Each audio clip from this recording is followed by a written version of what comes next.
এজুৰি কাজল চকুৱে মোক আজিও আমনি কৰে। হেৰুৱা দিনৰ প্ৰতিটো কথাই স্মৃতিৰ সাঁচ পিন্ধি কলিজাত বৰ বেয়াকৈ বিন্ধে। বৰ অসহায় লাগে। নিজেই নিজৰ সাহস হ'বলৈ শিকিছোঁ, নিজেই নিজৰ প্ৰেৰণা হৈ খুপি খুপি আগবাঢ়িছোঁ। তথাপিও কেতিয়াবা বৰ দুৰ্বল হৈ পৰোঁ, নিজৰ মাজতে নিজকে বিচাৰি হাহাকাৰ কৰি ফুৰোঁ।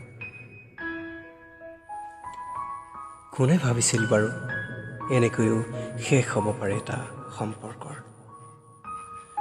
নভবাকৈয়ে সকলোবোৰ শেষ হৈ গ'ল, কিন্তু অনুভূতিবোৰ, সেই আৱেগবোৰ, সেই মৰমবোৰ মোৰ বুকুতেই ৰ'ল সতেজ হৈ। কিমান কথা যে নোকোৱাকৈয়ে হেৰাই গ'ল, কিমান সপোনৰ যে সমাধি হ'ল, তাৰ জানো হিচাপ ৰাখিব পাৰিলোঁ?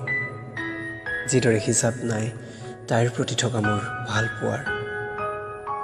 হাজাৰ অৱহেলাৰ বিনিময়তো হাঁহি হাঁহি দি গ'লোঁ ভাল পোৱা, মাথো ভাল পোৱা।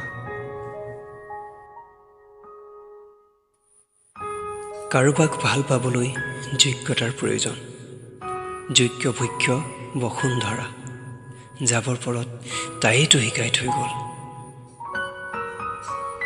এতিয়া মোৰ কোনো ক্ষোভ নাই, অভিমানো নাই, আছে যদি এবুকু বিষাদ অকলশৰে জীৱন জীয়াৰ।